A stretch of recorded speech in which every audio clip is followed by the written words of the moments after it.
Bismillahirrahmanirrahim. Assalamualaikum warahmatullahi wabarakatuh. Waalaikumsalam warahmatullahi wabarakatuh. A'udzu billahi minasy syaithanir rajim. Bismillahirrahmanirrahim. Alhamdulillahilladzi faddala bani adama bil ilmi wal amali ala jami'il alam. Asyhadu an la ilaha illallah wahdahu la syarika lah al-malikul manan wa asyhadu anna Muhammadan abduhu wa rasuluhu sahibul mu'jizati wal bayan. Allahumma salli wa sallim wa barik ala nabiyyina al-karim walilina wa karimina sayyidina wa maulana Muhammadin alladzi turja safa'atuhu yawmaz ziham wa ala alihi wa sahbihi ya nabi'ul ulumi wal hikam amma ba'd. Fadilatul kiram wal muhtaramatun ala jami'ati man yajlisuna fi hadhihi majlisatil kiram wasatun ra'isul jam'iyah Bapak Dr. Haji Utomo ingkang kawula mulyakaken, hadirin bapak-bapak majelis taklim fi hadhil makanil kiram kulluhum rahimakumullah. Alhamdulillah, tidak lupa senantiasa kita memanjatkan puji syukur atas segala limpahan rahmat dan karunia nikmatnya. Malam hari ini kita masih bisa memanfaatkan atas sisa waktu yang masih Allah berikan kepada kita, bisa kita gunakan dalam rangka untuk menunaikan rangkaian ibadah kepada Allah Subhanahu wa taala. Tentu harapan kita semuanya, semua apa yang telah kita tunaikan sampai dengan malam hari ini semuanya diterima oleh Allah Subhanahu wa taala. Allahumma amin. Salawat dan salam tercurah kepada junjungan kita Nabi besar Muhammad sallallahu alaihi wasallam, juga kepada keluarga dan sahabatnya, dan insyaallah kita termasuk dalam kategori umat beliau yang nanti akan Allah kumpulkan kembali dalam golongannya orang-orang yang akan mendapat syafaatnya. Allahumma amin. Amin.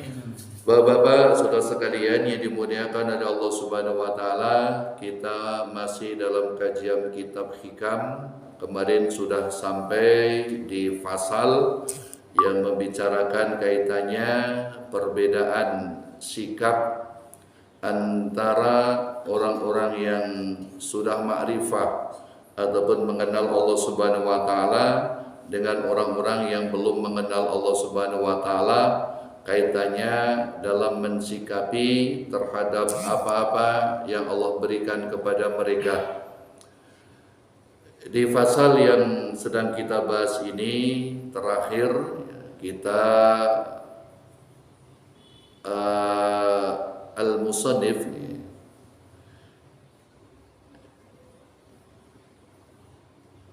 membicarakan di dalam fasal ini bagaimana sikap seharusnya yang dilakukan oleh orang-orang yang memang telah mengenal Allah Subhanahu wa taala, ketika kemudian apa yang telah Allah janjikan, baik itu melalui khobar dari mimpi ataupun yang lainnya, tapi ternyata apa yang telah kita anggap itu merupakan satu bagian janji yang telah Allah berikan kepada kita, kemudian tidak Allah berikan kepada kita. Nah, ini nanti akan dilihat siapa-siapa yang telah mengenal ataupun ma'rifatullah dengan orang-orang yang belum mengenal tentang Allah Subhanahu wa taala. Karena jangankan kita, Rasulullah SAW saja ketika beliau dijanjikan oleh Allah untuk diberikan suatu kemenangan, bisa membuka Mekah, Fathu Mekah yang nanti kisah ini enggak langsung diberikan, padahal di ayat itu turun janji Allah Subhanahu wa taala, inna fatahna laka fatham mubina, nih di tahun ke-6 Hijriah. Tapi itu baru Allah berikan kepada Rasulullah dan semua kaum muslimin bisa membuka kota Mekah, ataupun sering yang kita sebut sebagai Fathu Mekah, ini di tahun ke-8 Hijriah, 2 tahun berikutnya. Itu Rasulullah SAW, sebagaimana disampaikan oleh beliau Ibnu Athaillah, beliau menyampaikan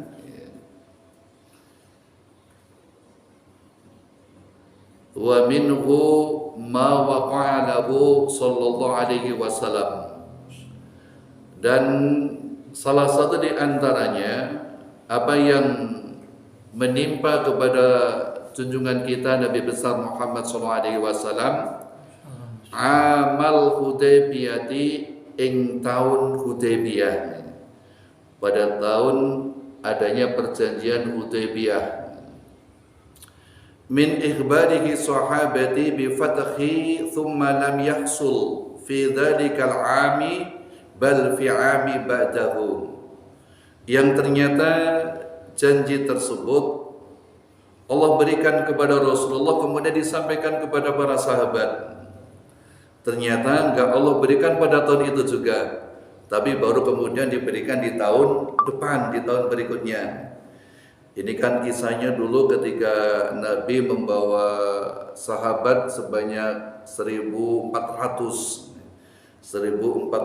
sahabat berencana ingin umroh ke Mekah. Ini berarti setelah kemenangan kaum muslimin ketika perang Khandaq. Jadi masih ada dendam orang-orang kafir Quraisy terhadap Nabi dan para sahabat serta kaum muslimin Madinah. Makanya ketika mendengar Rasulullah SAW bersama dengan kurang lebih 1.400 para sahabat pergi ke Mekah dalam rangka untuk umroh, kemudian orang-orang kafir Quraisy berusaha untuk mencegahnya agar Nabi dan para sahabatnya ini tidak jadi masuk ke kota Mekah.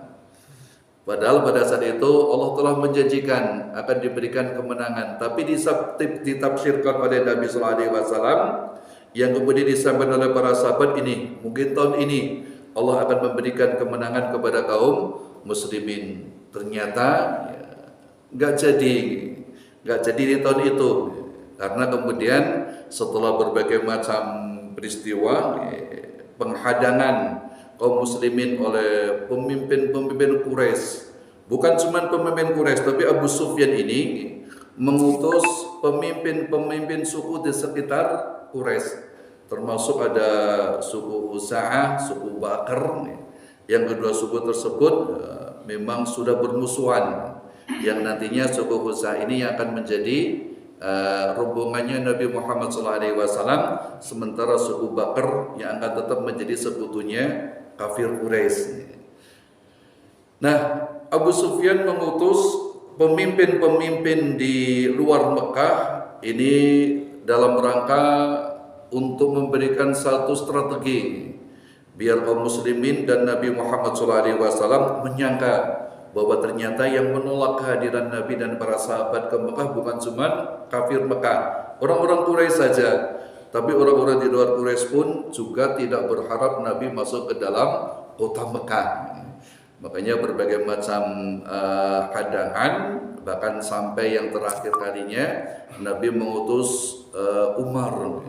Ya Umar, coba kau bernegosiasi ke Mekah.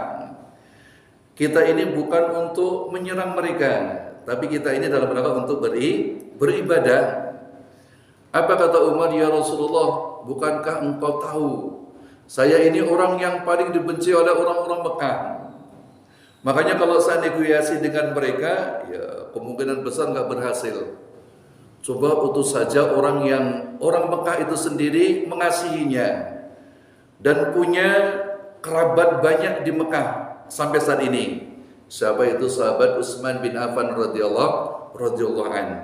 Ternyata Utsman bin Affan ini sejak kakek nenek beliau ini terkenal orang yang paling dermawan, orang yang paling dermawan.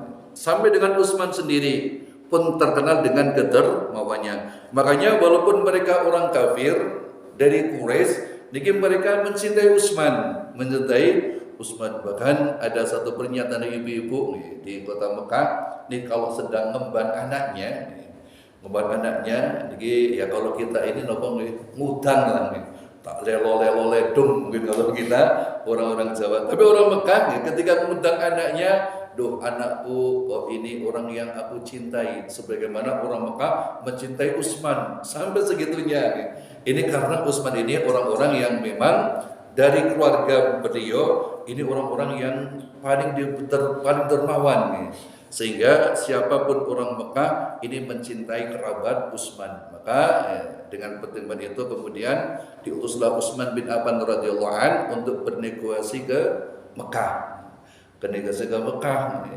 Tapi ternyata sampai di Mekah, kata orang-orang kafir, kalau kau sendiri yang akan umroh silahkan Utsman, tapi kalau membawa Nabi dan yang lainnya maka kami menolak, tidak akan memberikan izin untuk masuk ke kota Mekah.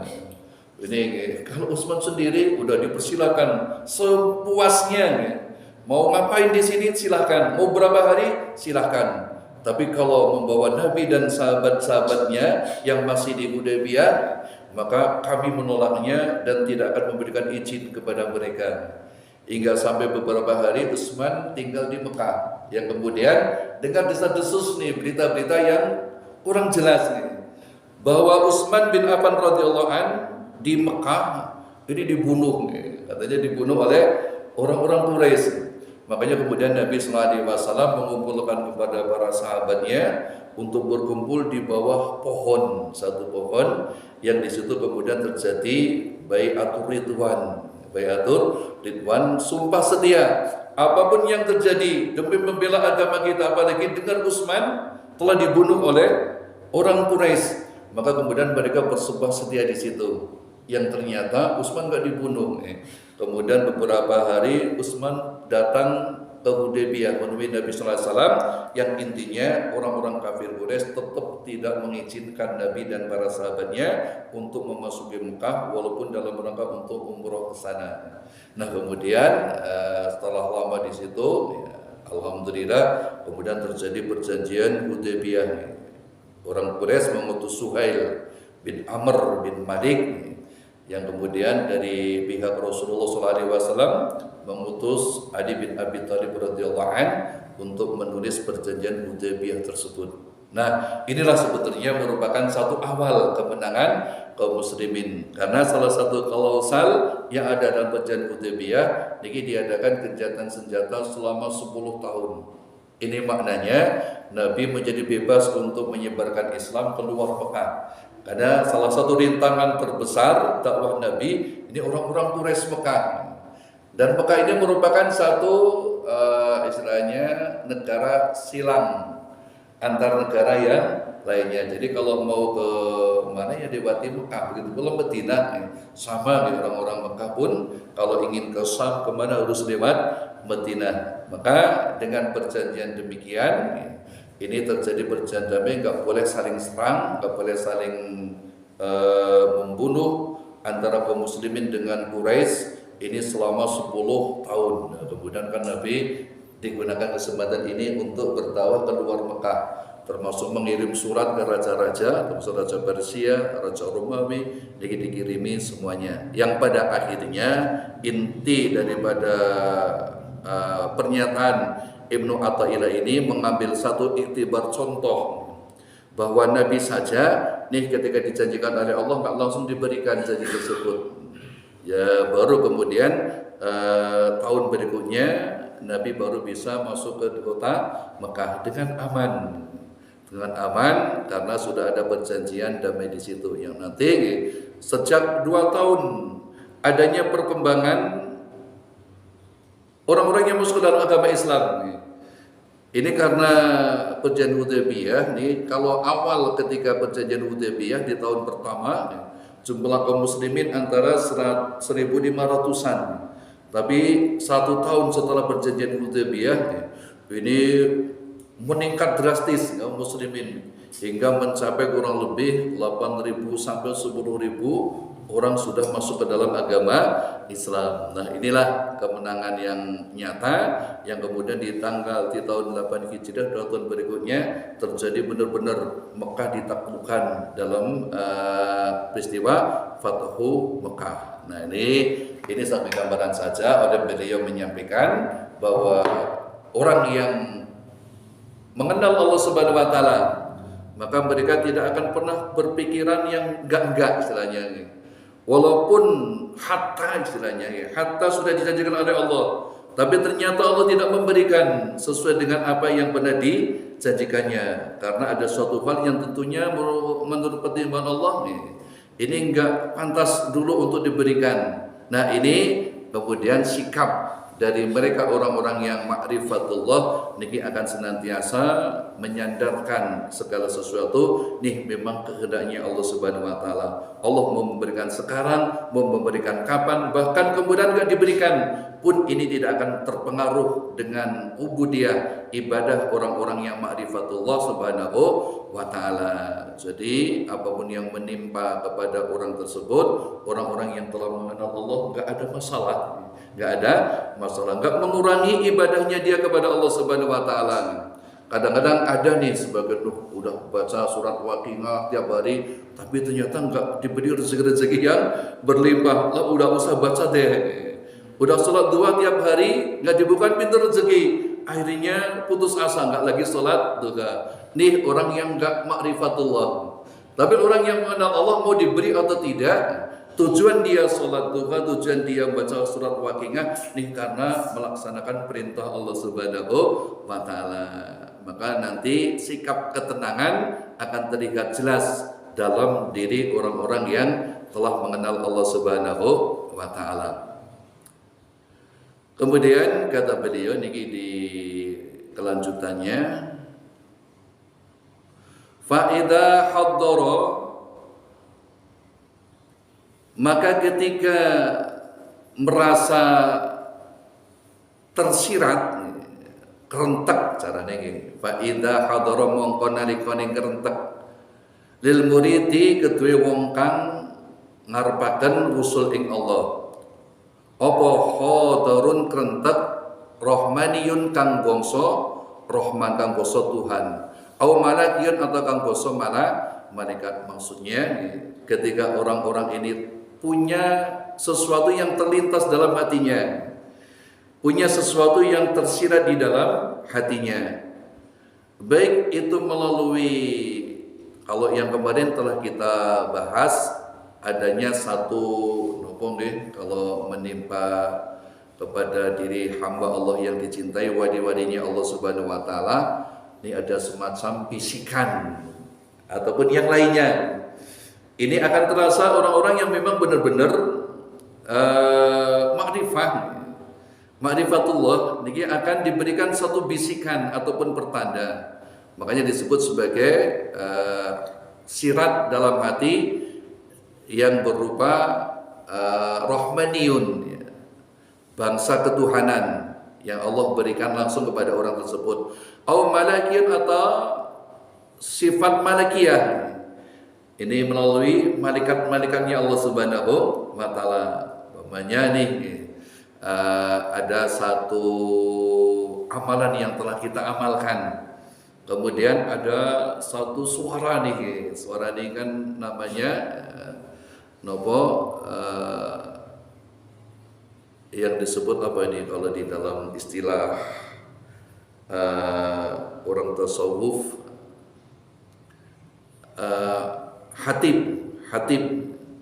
Makanya HP ini bahasanya hatibun.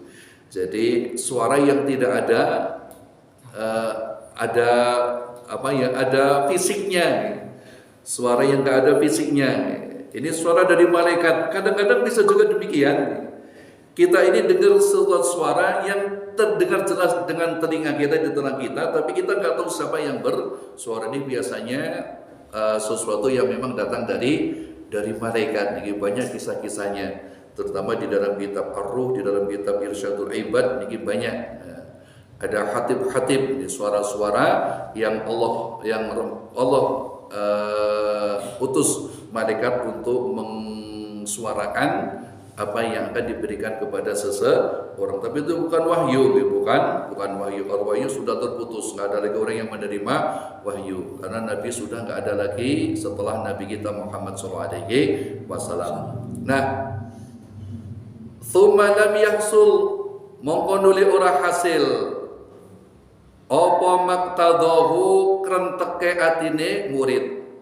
Layam bagi mongko ora prayoga apa ayyasaku ing yen to mamang sapa murid fi husulil mau'udi ing hasile janjine Allah Subhanahu wa taala. Nah, ini sikap pertama nih yang harus disikapi oleh orang yang memang sudah kenal dengan Allah Subhanahu wa taala.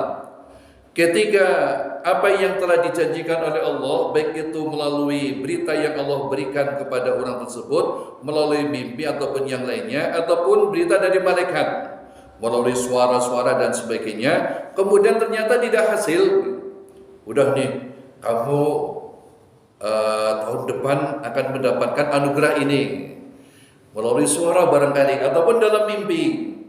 Kemudian ternyata apa yang kita harapkan itu enggak hasil.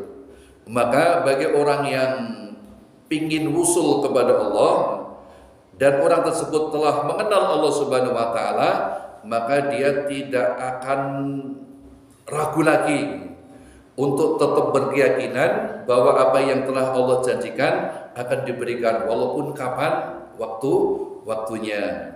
Bal yang bagi ayat rafa, akan tetapi seyogyanya ayat rafa ing yen to werehi sapa murid niku wong kang mengharapkan wusul ing Allah, mengharapkan perjumpaannya dengan Allah Subhanahu wa taala, qatrahu ing pangkate murid. Maksudnya ya, kemudian kalau orang yang benar nih, orang yang telah mengenal Allah Subhanahu wa taala, ketika memang sesuatu telah dijanjikan oleh Allah Subhanahu wa taala kok kemudian enggak kejadian, maka orang yang telah mengenal Allah Subhanahu wa taala, mereka kemudian akan berintrospeksi diri tentang siapa sebenarnya dirinya. Kemudian dia yakin bahwa itu merupakan qadarnya Allah Subhanahu wa taala. Sebab ini kalau kita sampai berkeyakinan sebaliknya, maka ini bisa mencabut iman kita sebenarnya. Makanya Rasulullah SAW ini pernah memberikan satu pernyataan, terutama dengan kejadian ataupun sekarang nih, yang banyak orang kemudian memberikan satu statement, satu pernyataan, oh ini udah bulan Oktober, November kan nggak hujan-hujan, ini udah mau bulan Desember nggak hujan. Nah, statement yang demikian niki jelas statementnya orang-orang yang belum mengenal Allah Subhanahu wa taala. Sebab ketika Allah ingin memberikan sesuatu, enggak tergantung dengan apapun yang merupakan makhluknya Allah Subhanahu wa taala. Bahkan Nabi sallallahu alaihi wasallam pernah memberitakan nih tentang firman Allah dalam hadits qudsi yang disampaikan oleh Imam Bukhari Muslim oleh sahabat namanya Sa'id bin Khalid Al-Juhani. Beliau pernah mengabarkan tentang Nabi ketika sedang safar, kemudian singgah di Hudaybiyah nih. Ini masih Hudaybiyah ceritanya. Malam harinya habis turun hujan, min isri fi lailatihi.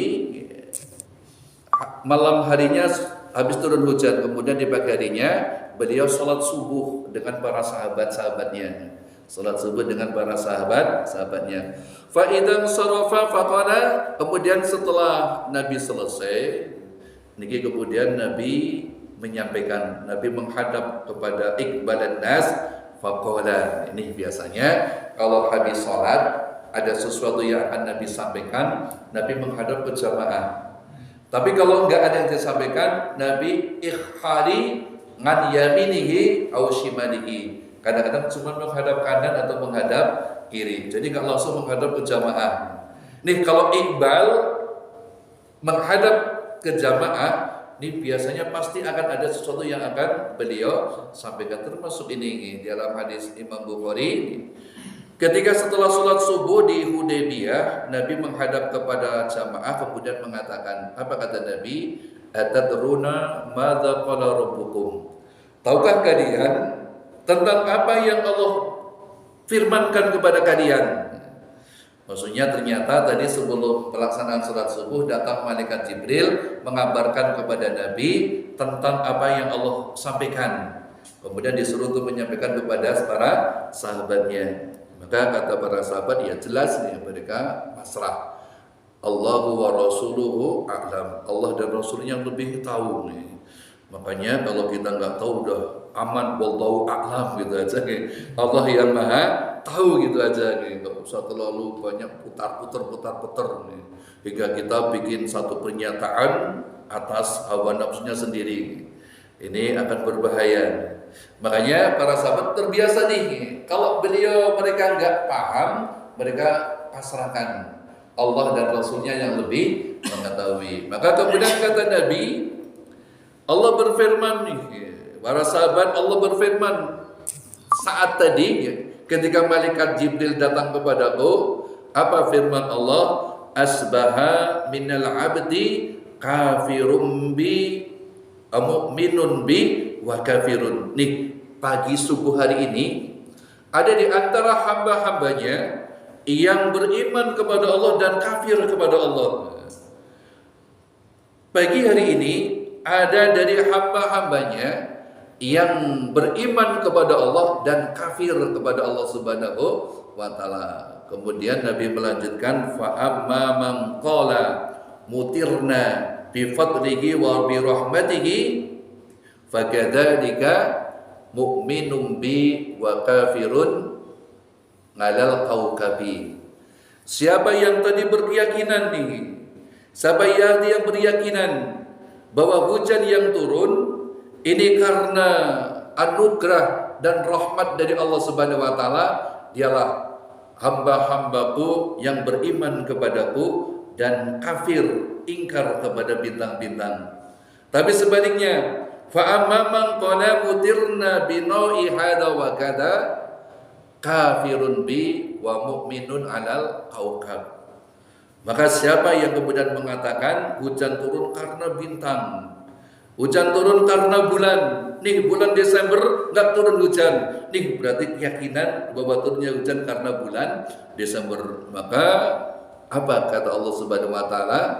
Merekalah orang-orang yang kafir kepadaku dan iman kepada bintang. Makanya hati-hati sering kita dengar penyanyian demikian, ternyata itu pernyataan yang tidak Allah ridhoi. Allah tidak ridhoi. Makanya para mufasir menjelaskan, kalau dia mengatakan demikian yakin memang turunnya hujan karena bulan itu, maka dialah yang dicabut imannya oleh Allah dalam hatinya. Masih merasa beriman tapi imannya sudah dicabut, kan bahaya nih. Nanti ketika menghadap Allah Subhanahu wa taala, SPD kayaknya orang bawa iman, ternyata imannya sudah dilepas oleh Allah dalam hatinya. Ini kalau memang benar-benar berkeyakinan bahwa memang turunnya hujan karena bulan, karena bintang dan sebagainya. Tapi kalau dia mengatakan hal yang demikian, tapi dia masih yakin nih bahwa hujan yang turun ini Allah yang menurunkan, maka kalau membuat pernyataan tersemikian, ini pernyataan walaupun tidak mencabut imannya, tapi perkataan yang tidak disukai oleh Allah Subhanahu wa taala, makruh hukumnya. Tapi sebagai kaum muslimin, maka kita tetap berkeyakinan hujan yang turun ini pasti anugerah dan rahmatnya Allah Subhanahu wa taala. Bulan tersebut sih panas bahwa panasnya semakin semelet katanya. Makanya ini Nabi pernah ini bukan ada kaitannya dengan apa-apa. Kadang-kadang ada yang mengaitkan ini karena mau ada politik, ada pemilihan presiden dan sebagainya. Karena banyak orang yang bermaksiat, panasnya luar biasa. Ini enggak, zaman Nabi pun pernah terjadi demikian. Panas yang nyengat ini sering terjadi di zaman Nabi. Bahkan Nabi sering menunda sholat zuhur karena saking panasnya pada saat itu. Makanya Nabi kemudian menyampaikan bahwa panasnya terik matahari pada saat ini merupakan bagian dari hembusan dari api neraka jahanamnya Allah Subhanahu wa taala. Ini hembusan anginnya saja panasnya luar biasa begitu, apalagi nerakanya kayak nopo. Makanya Nabi mengajarkan kepada kita kalau kita merasa panas yang sangat, kita disuruh berdoa, Allahumma ajirni min hari jahannam. Allahumma ajirni min hari jahannam. Ini maka bahkan ada satu keutamaannya, siapa ketika merasa panas teriknya matahari kemudian baca doa ini, Allah hindarkan dia dari api neraka jahanamnya nanti di yaumul qiyamah. Maka seringlah kalau kita panas jangan ngeluh, panas temen dia gembrungsang, apalagi kemudian bikin kata-kata yang enggak benar, kunyuk.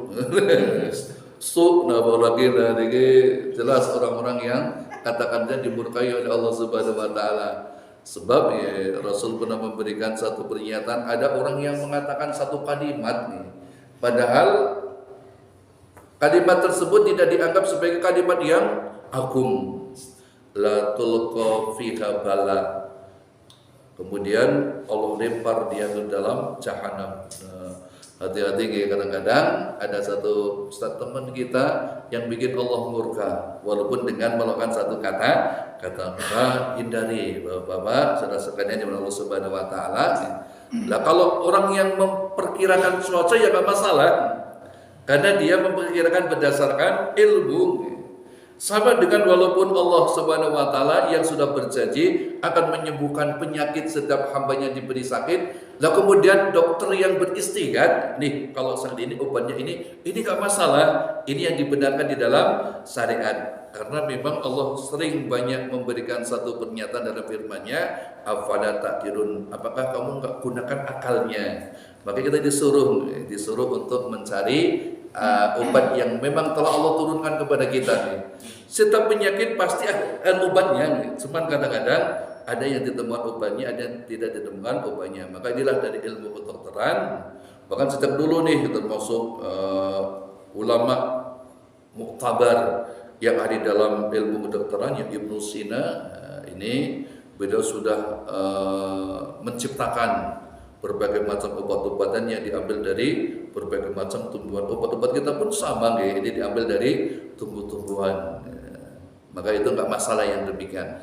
Tapi yang bermasalah nih kalau sering memberi satu pernyataan, ya, termasuk tadi, makanya ngapunten, jadi walaupun kita telah minum obat yang dikasih oleh Pak Dokter umpamanya, kemudian sembuh, ya jangan langsung bikin yang barang minum dokter Pak Haji Utomo langsung sembuh, dan ini enggak benar. Tapi kalau disertai dengan puji Allah dulu, alhamdulillah obat yang beliau berikan kepada saya sembuh penyakit saya. Nih kata-kata yang diridhai oleh Allah Subhanahu wa taala. Alhamdulillah barang minum obat ini sembuh. Alhamdulillah barang ke klinik ini sembuh. Nah, ini adalah pernyataan yang benar. Ya, tapi kalau langsung kita merujuk kepada makhluknya, nanti yang enggak baik, bahkan bisa mengeroposkan iman kita kepada Allah Subhanahu wa taala. Maka inilah Ibnu Athaillah luar biasa nih. Beliau menuntun kita dalam kitabnya agar benar-benar menjadi hamba Allah yang ma'rifatullah, yang tahu mengenal terhadap Allah Subhanahu wa taala. Bapak-bapak sudah serkan Allah Subhanahu wa taala. Maka ini jadi rahmaniyah manikin, ketika memang apa yang Allah janjikan kepada kita kok enggak hasil, maka tidak selayaknya kemudian kita ragu bahwa Allah pasti enggak akan memberikan, nanti enggak boleh. Tapi kita tetap yakin bahwa janji Allah pasti akan diberikan kepada kita. Entah kapan waktunya. Kadang-kadang Allah nggak berikan kepada kita, tapi diturunkan kepada anak-anak kita. Bisa juga. Anak-anak kita nggak diberikan terhadap apa yang kita telah Allah janjikan kepada kita, tapi akan diberikan kepada cucu kita. Kita sholat duha, baca surat Al-Waqi'ah, baca surat Ar-Rahman, tapi kalau rezekinya masih surat, jangan-jangan nanti akan dilimpahkan oleh Allah kepada anak keturunan kita, karena kita nggak mempunyai sesuatu yang bisa diwariskan banyak kepada anak-anak kita. Nah, Allah karuniakan doa yang sering kita lakukan, wasilah yang sering kita lakukan dengan amalan yang benar, ini pasti akan Allah berikan kepada kita. Ini keyakinan orang-orang yang ma'rifatullah, orang-orang yang telah mengenal Allah Subhanahu wa taala. Kemudian bermawas diri. Barangkali ya punya banyak dosa nih, ataupun mungkin salah niatnya ketika ingin melakukan suatu amalan tersebut. Introspeksi diri. Ini orang yang ma'rifatullah akan demikian. Jadi nggak pernah nih yang namanya kemudian apalagi menyalahkan Allah Subhanahu wa taala. Allah janji itu tidak orang diberikan, Allah ngawur ke. Betul lah niki orang yang nggak bener niki, pikirannya error berarti dia. Qatrihi wa yata'addaba ma'a rabbih, dan dia tetap beradab kepada Allah Subhanahu wa taala. Jadi ya tetap menjalankan ibadahnya dengan benar, tetap melaksanakan aktivitas ibadahnya enggak menurun walaupun sesuatu yang kita harapkan belum Allah berikan kepada kita. Tapi kalau kemudian kita telah berharap bahkan ada janji yang telah Allah berikan baik melalui mimpi, karena mimpi datangnya dari Allah ataupun melalui malaikat, kemudian kita menjadi ragu ataupun kemudian kita menjadi putus asa, bahkan ibadahnya yang dulu sholatnya rajin menjadi bolong-bolong, yang dulu sering sholat sunnah nggak sholat sunnah lagi, yang sering baca surat waqiah nggak baca lagi. Nah, ini pertanda orang tersebut ya orang yang belum ma'rifatullah.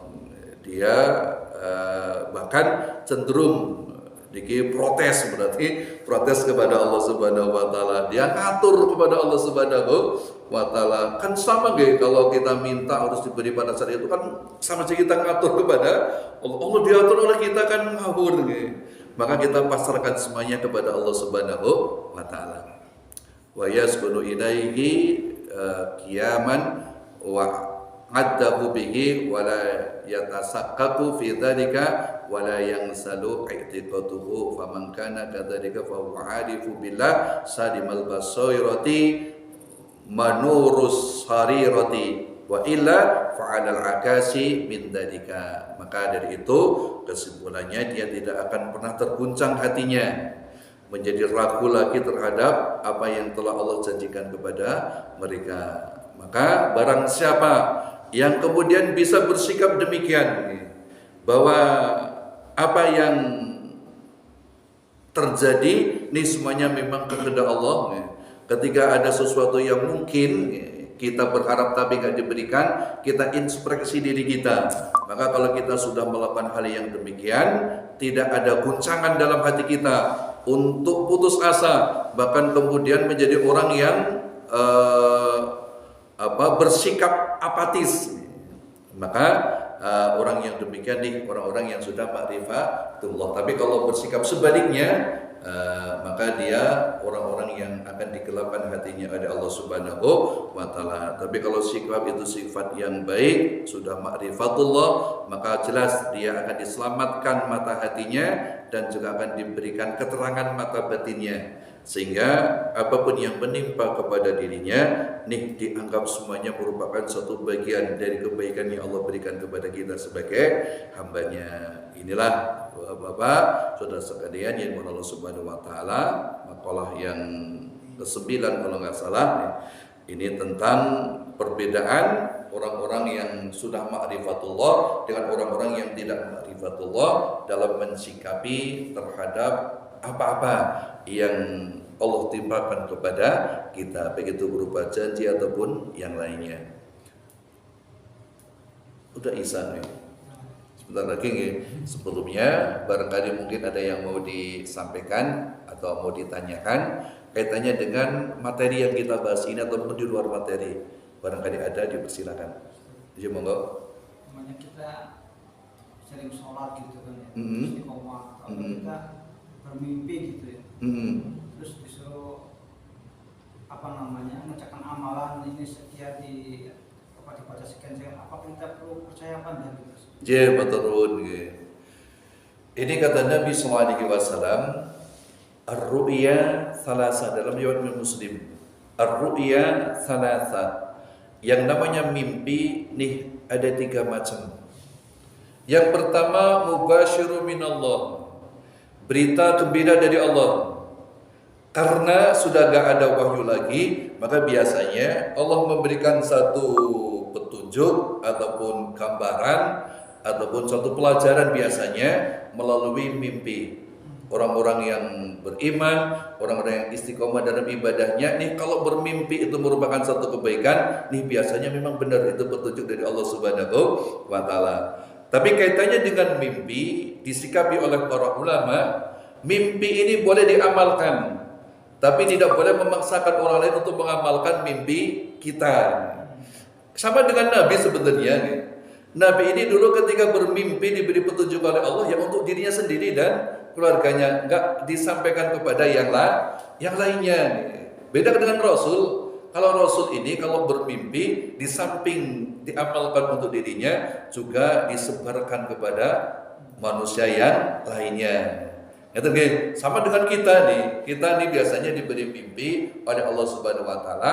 Kalau itu kaitannya dengan berita gembira dari Allah nih, karena mungkin kita istiqomah dalam beribadah, ini biasanya dia mubasir. Ini adalah amalan bahwanya Allah ada mimpi kita ini kita suruh baca, tapi biasanya nggak betul gitu. Kalau itu datanya dari Allah nggak memperberatkan kita sebagai hambanya. Tapi kalau mungkin mimpi, silahkan kamu jam 2 malam baca Al-Fatihah 1000 kali. Loh, jadi nanti lewat subuh. Nanti lewat subuh. Ada jangan habis mau subuh, begitu mau subuh kelayah tidur bangunnya jam 7, malah subuhnya ketinggalan. Nih mimpi gak bener nih. Tapi biasanya kalau mimpi ini memang datang dari Allah, ringan sifatnya nih. Tidak memberatkan terhadap umpamanya kalau amalan ya istiqomah sholat 2 rakaat sehabis duha umpamanya nih. Nah ini biasanya mimpi yang benar, udah baca sholawat sekian. Ini kalau nggak memperberatkan terhadap hambanya, ini biasanya memang berita ini datang dari Allah Subhanahu wa taala.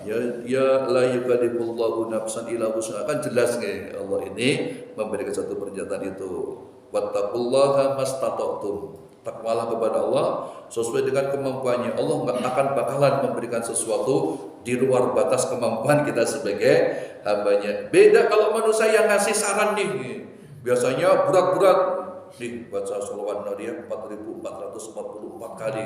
Jadi dibaca berapa jam? Berapa jam? Nabi ketika memberikan satu solusi kan enak saja, cuman kadang-kadang berat di waktunya, Sebagai contoh dalam Imam Bukhari, man ta'ara fil lail, siapa yang terjaga di malam hari, ngelilir, habis tidur ngelilir pertama, ini kan ngelilir yang sangat berat, ngelilir yang sangat berat. Tapi kalau mampu, man ta'ara fil laili thumma qala la ilaha illallah wahdahu la syarikalah lahul mulku wa lahul hamdu yuhyi wa yumiitu wa huwa ala kulli syai'in qadir subhanallah walhamdulillah wa la ilaha illallah akbar Allahumma ighfirli, jaminannya akan diampuni semua dosa-dosanya. Walaupun setelah itu ngabruk turun tidur lagi. Tapi kalau mampu kemudian bangkit berwudu sholat 2 rakaat, dijamin sholatnya diterima. Ketika minta sesuatu akan diberikan. Ketika berdoa akan diijabah doanya. Nih kalau bisa bangun di pertama kali ngelilir. Ini kan berat nih. Bahkan kalau udah pakai alarmnya dimatikan, berisik tidur lagi. Kan ini apalagi nggak pakai alarm, bangun ngelilir yang pertama digiliran berat. Tapi kalau bisa amalannya kan pendek digigit, cuma baca la ilaha illallah la syarikalah lahul mulku wa lahul hamdu yuhyi wa yumiitu wa huwa ala kulli syai'in qadir subhanallah walhamdulillah wa la ilaha illallah Allahumma ighfirli. Ini saja amalannya.